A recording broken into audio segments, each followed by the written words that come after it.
ಇಲ್ಲಿ ನಮ್ಮ ಮಾಜಿ ಮೆಂಬರ್ ವೆಂಕಟೇಶಪ್ಪನು, ಚಂದ್ರಯ್ಯಪ್ಪನು, ಹರೀಶ್ ಅಣ್ಣು, ಬಾಬಣ್ಣು, ಮತ್ತೆ ಚಂದ್ರಯ್ಯಣ್ಣು, ಮತ್ತೆ ಅಶೋಕ್, ಮತ್ತೆ ಉಮೇಶ್ ಇವರೆಲ್ಲ ಇಲ್ಲ ಅಂದಿದ್ರೆ ನಮ್ಗೆ ಬಸ್ಗಳಿಲ್ಲ. ಅದಕ್ಕೋಸ್ಕರ ಅವ್ರ ಪರವಾಗಿ ಮತ್ತೆ ನಮ್ಮೂರಿನ ವಂಶಸ್ಥಿಗಳ ಪರವಾಗಿ ಚಂದ್ರಯ್ಯನಿಗೆ ಹೃತ್ಪೂರ್ವಕ ಸ್ವಾಗತವನ್ನು ಕೋರಿ ಹೂನಾರವನ್ನ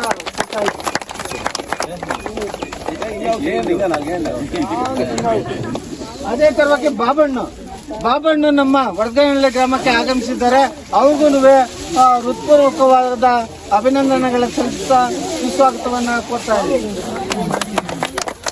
ಅದೇ ಪರವಾಗಿ ಇನ್ನೋರ್ವ ಶ್ರೀಯುತ ಹರೀಶ್ ಅಣ್ಣ ಆಗಮಿಸಿದ್ದಾರೆ.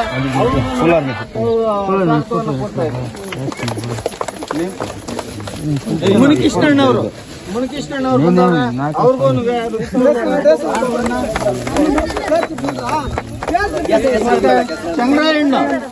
ಚಂಗಣ್ಣ ಬಂದಿದ್ದಾರೆ.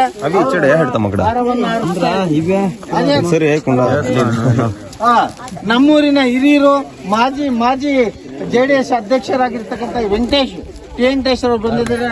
ಅವ್ರಿಗೂ ನಮ್ಮ ಅಶೋಕ್ಗೆ ఆత కూడా అంతే మా పేరు చెప్తే ఇలా ఇలా ఇలా ఇలా వెంకటేశప్పని ಬರ್ಕೊಂಡಿದ್ದಾರೆ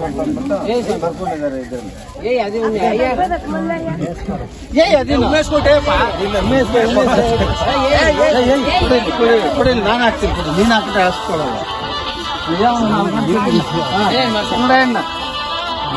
ಮುಳಬಾಗಿಲು ತಾಲೂಕಿನ ನಮ್ಮ ಸಮೃದ್ಧಿ ಮಂಜಣ್ಣವರು ಅದೇ ನಮಗೆಲ್ಲ ಸ್ವಲ್ಪ ಇವ್ರು ಎಲೆಕ್ಷನ್ ಮಾತ್ರ ಬಂದಿದ್ದಾರೆ ಅಷ್ಟೇ. ಎಲೆಕ್ಷನ್ ಆದ್ಮೇಲೆ ಈ ಬಸ್ಸು ಹೋಮಶಕ್ತಿ ಮುರಿದು ಬಿಡ್ತಾರೆ ಅನ್ಕೊಂಡಿದ್ದೀವಿ. ಅದೇ ಅವರು ಎಲೆಕ್ಷನ್ ಮೊದಲು ಕೊಟ್ಟರು, ಎಲೆಕ್ಷನ್ ಆದ್ಮೇಲೆ ಕೊಡ್ತಾ ಇದ್ದಾರೆ. ಅವರು ಮುಳಬಾಗಿಲು ತಾಲೂಕು ಅವರು ಇರುವವರೆಗೂ ಈ ಬಸ್ಸು ಪ್ರಯಾಣ ನಮ್ಮ ತಾಯಂದ್ರಿಗೆ ಎಲ್ಲರಿಗೂ ಆ ಹೋಮಶಕ್ತಿ ದರ್ಶನ ಮಾಡೋಕ್ಕೆ ಅವಕಾಶ ಮಾಡಿಕೊಡ್ತಾರೆ ಅಂದ್ಬಿಟ್ಟು ನಮ್ಗೆ ನಂಬಿಕೆನೂ ಇದೆ. ಅವರು ನಮಗೆ ಹೇಳ್ತಾನೂ ಇದ್ದಾರೆ. ಯಾಕಂದರೆ ಇವತ್ತು ಪ್ರತಿಯೊಂದು ಊರಿಗೂ ಅವ್ರು ಬರಬೇಕಾಗಿತ್ತು. ಯಾಕಂದರೆ ಅವ್ರು ಏನು ಕಾರ್ಯ ಮಾಡ್ತಾ ಇದ್ದಾರೆ ಅದು ಹೇಳ್ಕೊಂಡು ಸುಮಾರು ಇರ್ತಾರೆ. ಅಲ್ಲಿ ಅವರು ಹೇಳ್ಕೊಂತ ಇಲ್ಲ. ಅಲ್ಲಿ ಅದೇ ಊರಿನ ಕರಿಯರು ಯಾರೈತೆ ಅವರೇ ಲೀಡರ್ಸ್, ನಮಗೆ ಅವರೇ ನಮ್ಮ ಸಮೃದ್ಧಿ ಮಂಜು ಅಂದ್ಬಿಟ್ಟು ಅರ್ಥ ಮಾಡ್ಕೋಬೇಕು. ನಮ್ಮ ತಾಯಂದ್ರು ಸಂತೋಷ ಪ್ರಯಾಣ ಹೋಗ್ಬೇಕು, ಸಂತೋಷಕ್ಕೆ ಬರಬೇಕು ಅನ್ನೋದು ಅವರು ನಿಮ್ಮ ಯೂಟ್ಯೂಬ್ನಲ್ಲಿ ಎಲ್ಲ ತಿಳಿಸಿದ್ದಾರೆ. ಆದ್ರೆ ಅವರು ತಿಳಿಸಿದ್ದೇನೆಂದ್ರೆ ಟೈಮ್ ಹೇಳಿದ್ದಾರೆ. ಆ ಟೈಮ್ಗೆ ಎಷ್ಟು ಬಸ್ಸು ಅಂದ್ಬಿಟ್ಟು ಇವಾಗ ಸ್ವಲ್ಪ ಒಂದೊಂದು ಊರಿಗೆ 2 ಬಸ್ಸು ಕಳಿಸೋರು, ನಮ್ಗೆ 3 ಬಸ್ ಬೇಕು, 4 ಬಸ್ ಬೇಕು ಅಂದ್ಬಿಟ್ಟು ಆಗ್ತಾ ಇದೆ. ಅದನ್ನು ಕೊಡ್ತಾ ಇದ್ದಾರೆ. ಡೇಟ್ ಸ್ವಲ್ಪ ಹೆಚ್ಚು ಕಡಿಮೆ ಆಗ್ತಾ ಇದೆ. ಆದ್ರೂ ಅವರು ಎಷ್ಟನ್ನೇ ಆಗ್ಲಿ ಕೊಡ್ತೀವಿ ಅಂತಿದ್ದಾರೆ. ಇವತ್ತು ವರ್ಗಾವಣೆಗೆ ಅವ್ರಿಗೂ ಫಸ್ಟ್ ಒಂದು ಲಿಸ್ಟ್ ಮಾಡ್ಕೊಂಡ್ಬಿಟ್ಟು ಎಷ್ಟು ಬಸ್ಸು, 2 ಬಸ್ ಅದು ಪರ್ಮನೆಂಟ್ ನಿಮ್ಗೆ ಕೊಡ್ತಾ ಇರ್ತಾರೆ. ಕೇಳುವಂತ ಏನಿಲ್ಲ. ಅದ್ರ ಡೇಟ್ ಹೇಳ್ಬೇಕಾಗುತ್ತೆ. ಫೋನ್ ಮಾಡ್ಬಿಟ್ಟು ಡೇಟ್ ಹೇಳ್ಬಿಟ್ರೆ ಕೊಡ್ತಾರೆ. ಮತ್ತೆ ಎಕ್ಸೆಸ್ ಅಂದ್ರೆ ಅಲ್ಲೇ ಸ್ವಲ್ಪ ತೊಂದರೆ ಆಗುತ್ತೆ, ತಡವೆ ಆಗುತ್ತೆ. ಯಾಕಂದ್ರೆ 2 ಬಸ್ 4 ಬಸ್ ಅಂದ್ರೆ ಮತ್ತೆ ಅವ್ರಿಗೂ ಕಷ್ಟ ಆಗತ್ತೆ. ಅದರಿಂದ ಇವತ್ತನ ನೀವು ವರ್ಧನಹಳ್ಳಿಯವರು ನಮ್ಮ ದೇವರಸಮುದ್ರ ಗ್ರಾಮ ಪಂಚಾಯತ್ ಅನ್ಬಿಟ್ಟು ಹೇಳತ್ತಾ ಅವರು ರಾಜಕೀಯ ಇವತ್ತು ರಾಜಕೀಯ ಅಂದ್ಬಿಟ್ಟು ನಾನು JDS ಅದು ಇದನ್ನು ಹೇಳಿಲ್ಲ. ಅದನ್ನ ಎಲ್ಲ ನಮ್ಮ ತಾಯಂದ್ರು ಹೋಗ್ಬೇಕು, ಬರಬೇಕು ಅನ್ನೋದು ಆಶೆ ಇದೆ. ಆ ಆಶೆನ ಅವ್ರಿಗೆ ಒಳ್ಳೇದಾಗ್ಲಿ. ನಮ್ಮ ಹೋಗುವಂತ ವಂಶಕ್ಕೆ ತಾಯಂದ್ರು ಎಲ್ಲರೂ ಒಳ್ಳೇದಾಗಿ ಎಲ್ಲಿ ಹೋಗಿದ್ರು ಮತ್ತೆ ಬರ್ಬೇಕಾಗಿದೆ. ಅವರು ಸಮುದ್ರಕ್ಕೆ ಹೋಗ್ಬೇಡ್ದು ಅಂದ್ಬಿಟ್ಟು ಅವರು ಇದು ಮಾಡಿದ್ರು.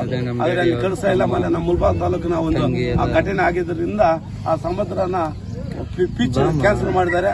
ಅದರಿಂದ ನಮ್ಮ ತಾಯಂದ್ರು ಹೋಗಿಬಿಟ್ಟು ಸಂತೋಷ ಬರಬೇಕು. ನಿಮ್ಮ ಎಲ್ಲಾ ಗ್ರಾಮಸ್ಥರಿಗೂ ಹಿರಿಯರಿಗೂ ನಿಮ್ಮ ಊರನ್ನ ನಮ್ಮ ತಾಯಂದ್ರಿಗೆ ಎಲ್ಲರೂ ನಮಸ್ಕರಿಸ್ತಾ ನಾನು ಮಾತನ್ನ ನಮಸ್ಕಾರ ಮಾಡ್ತೀನಿ. ಮಾಲಾಧಾರಿಗಳು ಕಳಿಸ್ತಾ ಇದ್ದಾರೆ.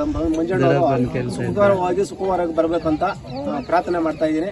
ಅದೇ ರೀತಿ ಎಲ್ಲರೂ ಎಲೆಕ್ಷನ್ ಟೈಮಲ್ಲಿ ಬಂದು ಹೇಳ್ತಾರೆ ನಾವು ಬಸ್ ಕೊಡ್ತೀವಿ ಅಂತ ಕಾಂಪಿಟೇಷನ್ ಅಲ್ಲಿ ಬಂದು ಹೇಳ್ತಾರೆ. ಆದ್ರೆ ಯಾವಾಗಲೂ ವರ್ಷ ಕೊಡೋದು ನಮ್ಮ ಸಮೃದ್ಧಿ ಮಂಜುವರು ಮಾತ್ರ. ಅವ್ರಿಗೂ ಅವ್ರ ಫ್ಯಾಮಿಲಿಗೂ ಒಳ್ಳೇದಾಗ್ಲಿ ಅಂತ ಆ ತಾಯಿ ಹತ್ರ ಬೇಡ್ಕೊಂಬರ್ರಿ, ಆರಾಮಾಗಿ ಹೋಗಿ ಬರ್ರಿ. ಅದೇ ರೀತಿ ಎಲೆಕ್ಷನ್ ಅಲ್ಲಿ ಪ್ರತಿಯೊಂದು ಎಲೆಕ್ಷನ್ ಬರ್ಬೋದು, ಹೋಗ್ಬೋದು, 1000 ಜನ ಬರ್ಬೋದು. ಅದು ಯಾವಾಗ್ಲೂ ಇರೋದು ನಮ್ಮ ಸಮೃದ್ಧಿ ಅವ್ರು ಮಾತ್ರ. ಅವ್ರ ಕೈ ಬಲಪಡಿಸ್ಬೇಕಂತ ಕೇಳ್ಕೊಡುತ್ತಾ